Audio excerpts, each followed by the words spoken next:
I don't usually like to dump into negative stuff, but this is one of those things that I wanted to touch on because it had a small little connection within Transformers history. And it's just a topic that a lot of people have been sending to me, and I want to kind of address my own feelings about it. So it looks like Loot Crate, the pretty much the grandfather, creator of the blind box Loot Crate thing, the unboxing silliness that you see at Walmart, is going to be filing for bankruptcy.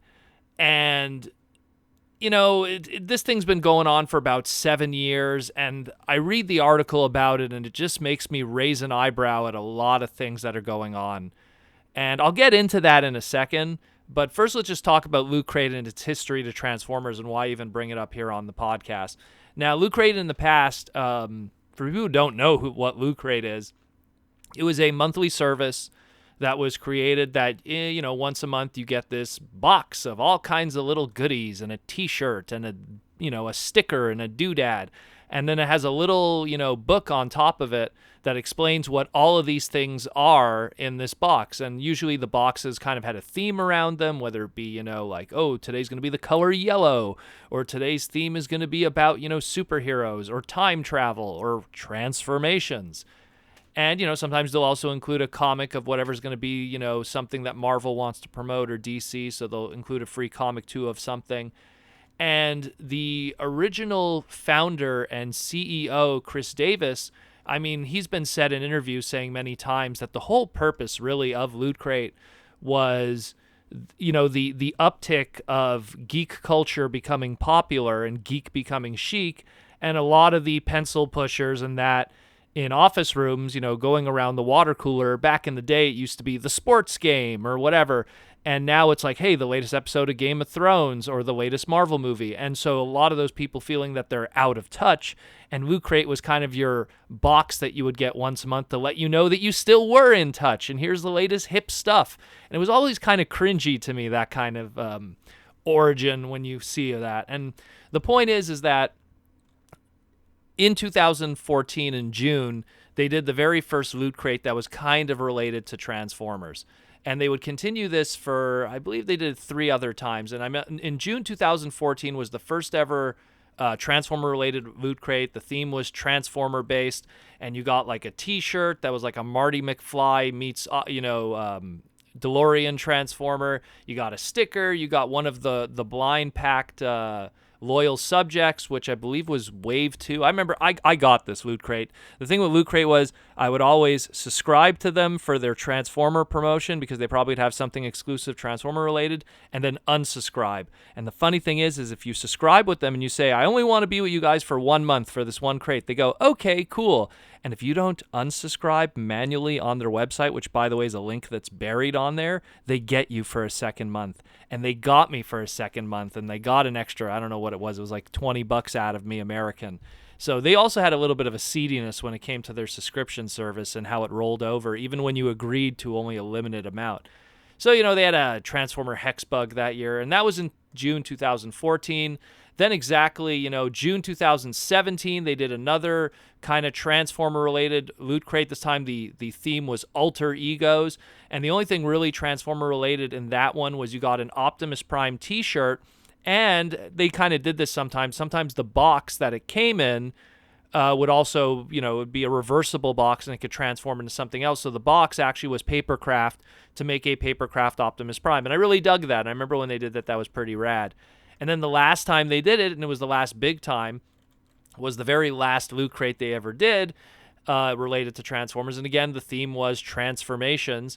And they had a exclusive Transformers TCG oversized Omega Supreme card. And this was recently as of February 2019. And of course, it also had the Hulk and other related stuff like that. But that was the only big Transformer thing in that crate.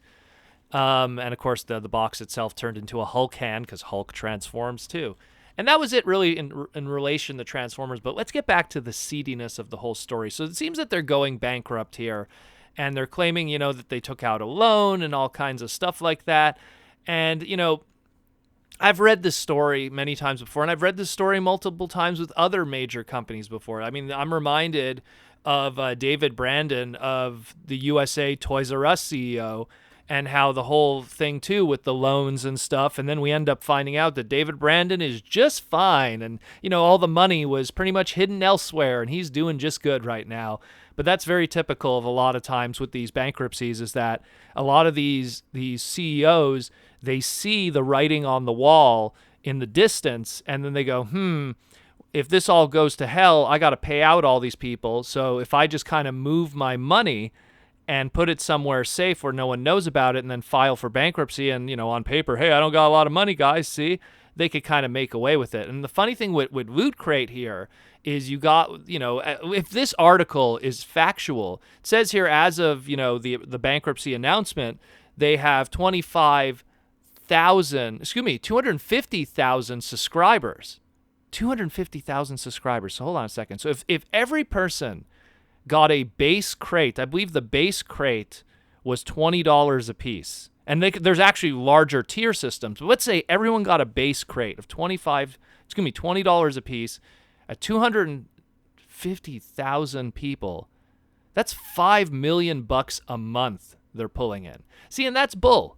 To me, that's bull. If they're pulling in $5 million a month and they're like putting in baubles and stickers and comic books that they probably get on bulk from Marvel and t-shirts that cost absolutely nothing, I'm sorry. There's something too fishy going on here. The 21 million loan, all of that stuff.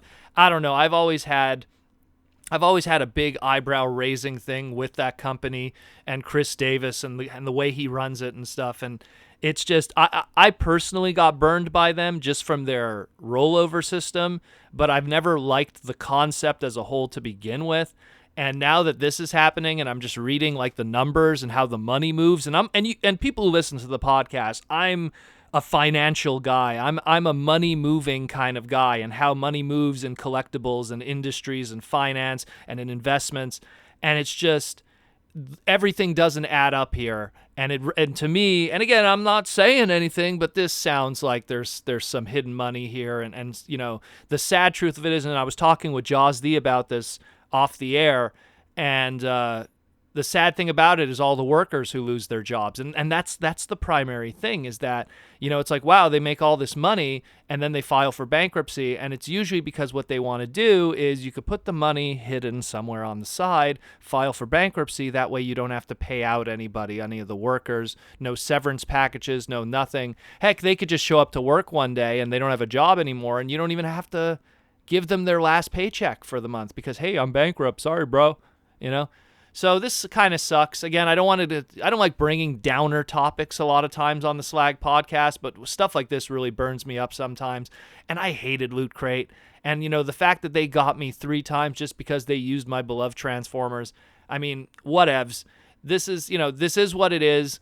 Thank God they're gone. And hopefully, maybe we'll learn something from this. Hopefully we'll get an update on this, and maybe like the workers will at least get their money, in some shape or form. But this really sucks. And yeah, I mean, let me know what you think about this. Let me know if you had any horror stories, if you just didn't like Loot Crate, or maybe you liked Loot Crate. Let me know if you liked about it. But let's try to keep this civil.